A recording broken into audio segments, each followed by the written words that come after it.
There we go. Yeah. Well, I came up with this lick. I love this lick, and I had to find a home for this lick.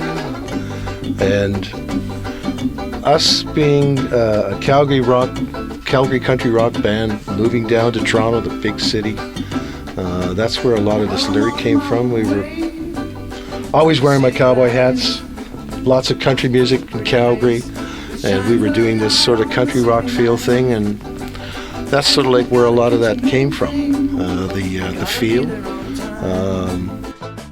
So it's really a Calgary band coming to Toronto, the big city. That's sort of that's the crux of the lyric, really. And we had earlier on played Expo 67 in Montreal, and I'm going to say that's the bon c'est bon, because I love Montreal and the culture and the outside cafe thing and the whole scene. And I just that's where that bon c'est bon thing came up from my standpoint.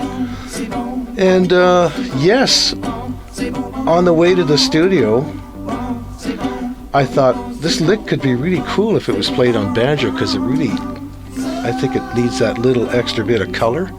So I stopped by Long and McQuaid and talked to my buddy Bob Abbott, and I said, Bob, session this morning, I need the best banjo you got in here. Could you just rent me one or loan me one? No problem, pick one out. So I just picked up, I guess, a Gibson top-of-the-line banjo. He put it in the case for me, and I ran out the door, headed off to Toronto Sound. And we had played this song so much. I mean, we could play it flawlessly without issues. So I tuned that banjo up to a guitar tuning, and we mic'd it all up. And I think maybe one or two takes, and that was it, finished. And I can't believe I played that thing on the banjo, because I can't to this day still bang that lick off the way we did it. But yeah, it was a borrowed banjo, and after the session was over, I took it back to Lon McQuaid, gave it back to Bob Abbott, and he tells me, Rich, I sold that banjo 1,000 times over. That's the one. Yeah, so it's a big thing for him. But yeah, I just borrowed that banjo on the way. Not that I can't sort of play 5-string banjo. I can noodle a bit with the funny tuning, but the tuning had to be a guitar type tuning to play that lick, because we were playing the lick all the time on guitar. So, and I still play it on guitar, that lick on guitar. But yeah, coming back from a gig in Kingston after Sweet City Woman had been released, about 2 a.m. in our old station wagon,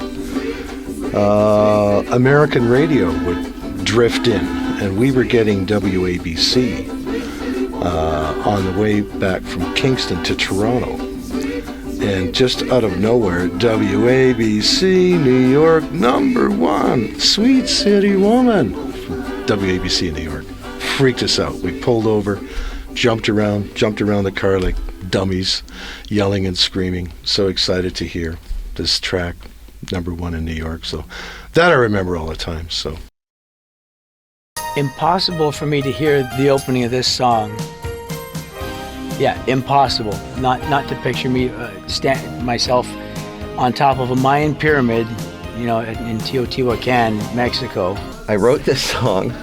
I wrote the chorus to this song while vacuuming at a friend's house. I was house sitting, and our producer at the time, before making this record, Bob Ezrin, actually said that Cyndi Lauper was looking for some new songs.